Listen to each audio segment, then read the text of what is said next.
어제 헌재 5차 변론에서 정형식 재판관이 네. 말 바꾸기에 계속해서 말 바꾸기 하고 있는 홍장원이를 상대로 네. 형사 재판하듯이 하나하나 홍장원의 진술을 질문을 하더라고요. 네. 그 과정에서 홍장원의 진술이 얼마나 이 논리에 맞지 않고 엉터리였는지가 사실상 드러난 셈인데 좀 마이크 가까이 대시고요. 일단 어떻게 보셨는지요? 지금 내란으로 급격히 상황이 변했던 게 네. 이 홍장원의 진술이 결정적이었습니다. 홍장원이 그랬었죠. 예. 정치인 체포 명단을 예. 대통령으로부터 직접 전해 들었다라고 예. 처음에 진술했었거든요. 그랬죠. 예. 그랬다가 나중에 또 대통령과는 그렇게까지 통한 건 아니고 네. 체포 명단은 여인형으로부터 들었다. 예. 그것도 마치 여인형이 전화가 와서 한 것처럼 예. 그렇게 얘기를 했는데 어제는 보니까 여인형한테 홍장원이 전화를 했더라고요. 예, 그리고 그 명단도 홍장원이 직접 작성한 게 아니라 그 네. 명단이라고 검찰이 이제 기록에다 네. 붙여놓은 것 같은데 네. 그 명단도 자기가 직접 작성한 것이 아니고 원래 거기에 어두운 무슨 주차장에서 서서 받아 적느라고 자기가 보기에도 이게 글씨를 못 알아볼 것 같아서 누구 시켜가지고 보좌관 시켜가지고 다시 적게 했다 정체로 그렇게 진술을 했어요. 그랬더니 정형식 재판관이 그게 누구냐 보좌관이 보좌관은 밝힐 수 없다. 그럼 그거 자체로 일단 이 메모는 본인이 작성한 게 아니기 때문에 네. 누가 뭐 옮겨 적었는지 뭘 했는지 알 수가 없어서 이 메모는 그 자체로 증거 능력이 전혀 없어집니다. 네. 그러니까 메모가 없어지는 순간 네. 이 14명, 15명이라는 말도 불분명하고 네. 여인형은 지금 그 부분에 대해서 얘기를 안 하고 있거든요. 네. 네, 뭐 아니다 기다라고 얘기하는 게 아니라 형사재판 때문에 얘기하지 않겠다라고 해서 네. 체포조 명단이라는 것 자체에 대해서 얘기를 하지 않고 있기 때문에 네. 홍장원의 얘기가 지금 다 무너졌어요. 사실상 그 체포조 명단이 제일 큰 건데 네. 네. 사실 상식적으로 국정원장도 아니고 국내 파트를 담당하는 1차장은 해외 파트. 2차장한테도 한 것도 아니고 예. 해외 파트를 담당하는 1차장한테 그리고 이 홍장원이라는 인물 자체가 네. 해외에서 블랙 요원으로 활동하고 이랬던 인물이기 때문에 네. 국내 파트에 대해서 전혀 본인도 인정해요. 네. 국내에 대해서 모른다. 심지어는 최지현 변호사가 이제 윤 대통령 측에서 질문할 때 뭐라고 묻냐면 방첩사에는 그러니까 여인형이 뭐라고 얘기했다고 하냐면 여인형이 체포조 명단을 부른 다음에 그 체포조들을 체포해 오면 자기네 구금시설에다 구금하겠다 이렇게 얘기했다고 주장을 할 거예요. 홍장원이가 그렇게 주장을 했는데 최지현 변호사가 뭐라고 묻냐면 방첩사에는 구금시설이 없는 거 알고 있냐? 그랬더니 모른다. 그러는 여인형이 구금시설이 없다는 걸 몰랐겠냐? 그건 내가 알 수 없다. 이렇게 얘기해요. 아니 여인형은 방첩사령관이니까 당연히 구금시설이 없다는 걸 알죠.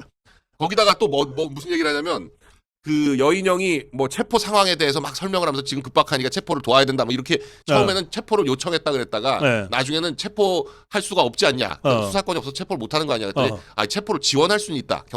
경찰이 체포하는 걸 지원할 수 있다. 이렇게 또 말을 하거든요. 그랬더니 근데 당시 경찰이나 특임단이나 여기에 통화를 하고 특임단이 들어간 거 국회에 들어간 게 1시고 경찰이 밖을 막고 있었던 게 11시 반부터고 근데 본인은 10시 54분에 통화를 하면서 지금 체포 상황이 급박하니까 지원을 하라 그랬다는 게 말이 되냐 이렇게 물어요. 그랬더니 그걸 왜 나한테 묻냐 여인형한테 물어야지 그렇게 그러니까 본인이 주장하는 얘기들이 다 지금 무너져가지고 어제 총장원을 거의 9시 반까지 증인신문을 했거든요.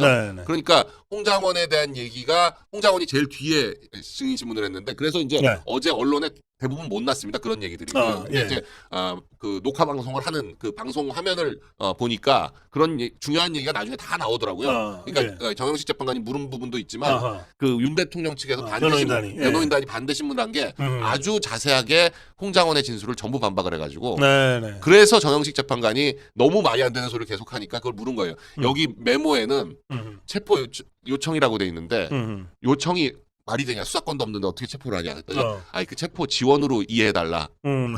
모든 거 다 그런 식이에요. 다 뭘로 자기는 그렇게 이해했다. 자기는 그렇게 얘기했다 그러더니 왜 이해냐 그러면 또 그렇게 이해한 걸로 받아들여 달라 이런 식의 얘기를 하니까 그렇게 되면 이제 형사적인 증인으로서는 아무 의미가 없는 거죠.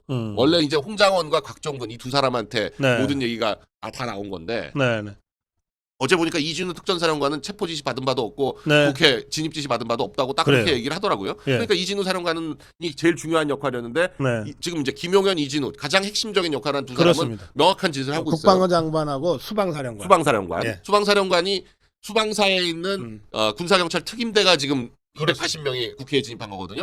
그러니까 가장 중요한 역할을 한 사람들은 다 지금 아니라고 얘기하고 있고 네. 여인영 방첩사령관은 어제 헌재에서는 자기 형사 사건 때문에 자세한 얘기는 안 하겠다. 하지만 윤 대통령 측에서 물은 거에 대해서 몇 마디 대답을 했는데 뭐 특별히 이상한 얘기가 나온 게 없어요. 그러니까 아하. 지금 얘기가 나오는 게 어제 홍장원의 진술이 다 박살이 났고 어제 재판으로 네. 이제 사실 이제 헌재에서 어차피 우리법 연구회나 뭐 그 한 4명은 네. 우리가 어떻게 도저히 뭐 어떻게든 할 수 없는 사람들인데 중요한 건 6명이 돼야 되는 거거든요. 그렇죠. 예. 근데 지금 이제 2월 3일에 네. 선고가 이제 연기가 돼서 연기됐죠. 2월 10일에 네. 변론 재개를 한다고 하는데 네. 재개 사유를 안 밝히고 2월 10일에 밝히겠다라고 하는 건 2월 10일에 결심을 안 하겠다는 얘기거든요. 그날 재개 사유를 밝히면 그 재개 사유에 따라서 추가된 얘기를 하려면 한 번 최소한 한 번은 더 기일을 잡아야 되거든요. 예. 그러면 기일을 2월 17일에 잡는다고 하더라도 선고를 한 열흘 후에 해야 되기 때문에 3월로 넘어가요.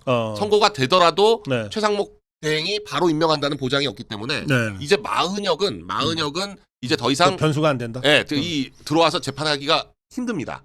왜냐하면 중간에 들어오면 변론갱신이라는 걸 해야 되는데 아하. 변론갱신이라는 거에 그 뭐 이렇게 구술로 간단하게 동의하면 구술로 간단하게 할 수 있지만 약식으로 해가지고 갱신한다고 했을 때 오케이 하냐 그러면 오케이 한다 이렇게 할 수 있지만 그렇지 않으면 앞에 한 녹음들 다 들어봐야 돼요. 지금 이재명이 그런 식으로 해가지고 저 대장동 재판이니 뭐 다 질질 끌고 있는데 네. 그걸 지금 어제만 해도 6시간 반을 넘게 재판을 했는데 네. 거의 7시간 반을 했죠. 7시간 반을 재판했는데 그걸 다 녹음했단 말이에요. 증인 신문을. 네. 그 지금도 이제 앞으로도 증인들이 한 10몇 명 더 예정이 돼 있는데 그거 다 녹음한 거 들어보느니 그것도 법정에서 들어야 돼요. 그냥 혼자 듣는다. 이거 안 됩니다. 법정에서 다시 들어야 돼요. 그 재판관들이 다 같이 있는 데서 갱신된 변론 갱신은 이제 재판관이 바뀌면 한 명이 들어왔으니까 아하. 이 사람한테 종전 재판의 내용에 대해서 다시 다 알려줘야 되는 거니까 아하. 그 녹음 다 듣느니 그냥 이 사람이 빠지는 게 편한 거죠. 빨리 재판하려면. 그러니까 지금 현재로 봐서는 이제 8명으로 결론을 내야 되는데 네. 뭐 박근혜 대통령 탄핵 때도 8명으로 했으니까 거기에 대해서는 뭐 재론의 여지가 없는 거죠. 그런데 지금 흘러나오는 얘기가 5대 3이다. 라는 얘기가 나와요. 네. 그러니까 지금 마흔역을 집어넣으려고 저 난리를 쳤던 이유가 6명이 안 맞춰지니까 마흔역을 끼워 넣어가지고 6명을 맞추려고 했던 건데 지금 그러니까 조용한 세 사람이 아까도 잠깐 말씀하셨지만 이제 목소리를 내기 시작한 것 같다. 그렇죠. 예. 이 조용한 세 사람이 사실 뭐 이제 그냥 뭐 그렇게 판단하면 안 되는 거지만 임명권자를 생각해 보면 정영식 재판관은 이제 윤 대통령이 임명한 지명한 예. 재판관이고 김복형은 조희대 대법원장이 지명한 거고 조한창은 이제 국힘에서 지명한 이 세 분이 지금 반대하는 게 아닌가. 예. 지금 그렇게 보여집니다. 그리고 이제 거기에 이제 김복형이냐 김영두냐를 놓고 조금 약간 논란이 있는데 김영두 재판관은 만일에 여론이 지금처럼 올라가면 기각적으로 와서 붙을 수도 지난번에 있는. 이진숙 재판을 보면 네. 5대 3이 아니라 4대 4대 4가 4였잖아요. 정확한 건 아니냐 네. 이런 생각도 들어요. 네, 그러니까 4명은 어차피 어쩔 수 없는 거고. 네, 저 저쪽 4명은 네 명은. 네. 네, 그래요. 그래서 지금 이게 내란죄 프레임의 핵심 증인이 그 종북주사파들이 만들어낸 증인이 하나가 국민 홍장원이고. 중에서는 곽종건 네. 그리고 국정원 1차장 출신의 홍장원 이거 홍장원. 둘이잖아요. 네. 이 둘이의 그 주장이 홍장원이는 헌재 변론에서 네. 그리고 곽종건이는 국회 국회에서. 국조에서 완전히 다 망가졌다. 네. 네, 그렇게 보면 되겠네요. 이미 그거 두 개가 망가진 정도가 어느 정도냐면 네. 사실 그 두 사람과 그 사람들의 영향을 받은 밑에 사람들의 진술을 가지고 검찰 공소장이 다 이루어졌거든요. 근데 검찰 공소장 내용들이 지금 다 무너지고 있어요. 심지어는 김용현 장관의 공소장과 예. 윤 대통령의 공소장이 어. 내용이 달라요. 어허. 그러니까 뭐가 다르냐면 이를테면 이진우 사령관과 통화한 숫자 또 김용현 장관의 공소장에는 윤 대통령이 그 4번 통화했다 이렇게 돼 있는데 네. 윤 대통령 공소장에는 3번 통화한 걸로 돼 있어요. 그러니까 공소장 그러니까 기록에서 엇갈리는 건 뭐 그럴 수 있다고 쳐요. 근데 적어도 공소장 내용이 틀려버리면 그럼 이건 재판할 수가 없는 거거든요. 어허. 그러면 이제 그 재판부가 제일 먼저 뭐부터 얘기하냐면 공소사실부터 변경해라 그렇게 나옵니다. 네. 그러니까 지금 이게 공소사실도 정리가 제대로 안 돼 있는 상태에서 검찰 공소가 이루어졌기 때문에 네. 그 공소장을 지금 가져다가 지금 헌재가 재판을 하는데 헌재가 이게 사실관계가 완전히 엉킬 수밖에 없습니다. 그래요. 자, 어제 이 헌재 심판 5차 변론과 국회 국조특위는 이제 그런 상황으로 전개가 됐다. 네, 그래서 국면이 의미 있게 지금 바뀌고 있다. 네, 그러다 보니까 그동안 헌재 그러면은 문영배 이미선이만 생각났는데 이제 그렇지가 않다. 네. 이제 정영식 재판관도 있고 다른 재판관들도 이제 발언을 시작하게 될 거다. 이미 사실은 알려지진 않았지만 그 3일 선고를 연기하는 과정에서도 네. 그 다른 재판관들의 그 주장들이 상당히 있었다. 평일 금요일 그러니까 월요일에 선고를 하기로 돼 있는데 금요일 날 평일을 하고 월요일 오전에도 평일을 했다는데 예. 금요일 평일에서 굉장히 고성이 오갔다는 얘기가 음. 여러 언론에 나왔거든요. 예. 그리고 그 월요일 아침에 이제 최종적으로 선거를 위한 평일을 했는데 여기서 도저히 합의가 안 이루어지니까 네. 12시에 연기를 한 거거든요. 네. 그러니까 적어도 합의가 이루어지려면 그러니까 만일에 이게 5대 3이 됐으면 5대 3이 됐으면 문영배가 밀어붙였을 거예요. 그냥 무조건 아하. 선고하겠다라고 해가지고 5대 3으로 선고를 했을 것 같은데 네. 5대 3이 안 되니까 연기한 게 아닌가. 그게 이제 뭐 합리적으로는 그렇게 보여집니다. 이게 기각돼 버리면 완전히 끝나거든요. 아하. 네. 예. 기각돼 버리면 뭐 다 끝나는 거니까 어차피 헌법 소원은 각하고 처음부터 각하였고 그건 뭐 어떤 재판관이 해도 그걸 인정할 수가 없고 더군다나 헌법 소원이 6명이 돼야 되거든요. 네네. 그러니까 6명은 도저히 못 맞추니까 안 되는 거고 이제 권한쟁의는 과반만 되면 되니까 5명이 하면 되는데 그것도 안 맞춰지니까 연기한 게 아닌가. 그래요. 그래서 사실 헌재가 만약에 우리 자유파가 또 대통령이 네. 소극적으로 임하고 자유파 국민들이 이렇게 그 정말 피눈물 나게 투쟁하지 않았다면 네. 그냥 대충 넘어갔을 가능성이 많죠. 그게 박근혜 대통령 탄핵이었습니다. 박근혜 대통령 탄핵 때 많은 분들은 어떻게 생각했냐면 적어도 박 대통령이 임명한 세 사람은 네. 박 대통령이 임명한 세 사람이 있었거든요. 그때 음. 8명 예. 중에 예. 그 세 사람은 기각을 쓰지 않겠냐. 그러니까 6명이 안 맞춰질 거다. 그래서 박근혜 대통령 본인이 네. 그 탄핵 심판 3월 10날 났는데 네. 그날 아침까지 아무 준비 안 하고 그냥 대통령 복귀 생각만 하고 있었다는 네. 거예요. 네. 그러니까 본인이 임명한 3명은 적어도 네. 나를 어떻게 탄핵을 시키겠나 이렇게 생각을 했는데 예. 실제로 초반 분위기는 5대 3이었다는 거죠.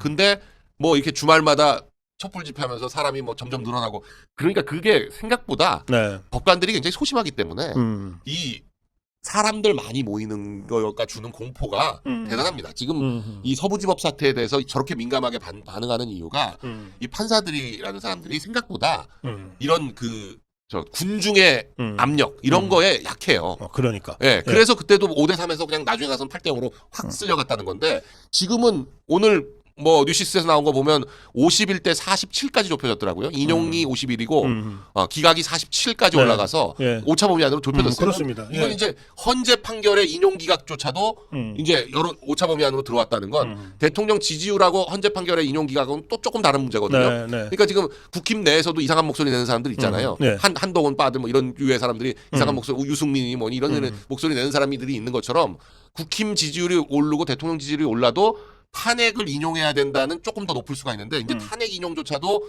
오차 범위 안에 들어왔고 조금 네. 있으면 이제 탄핵을 기각해야 된다는 게 50%를 넘어가 버리면 그러면 뭐 제가 볼 때 헌재에서 탄핵 인용되기는 쉽지 않다. 예. 네.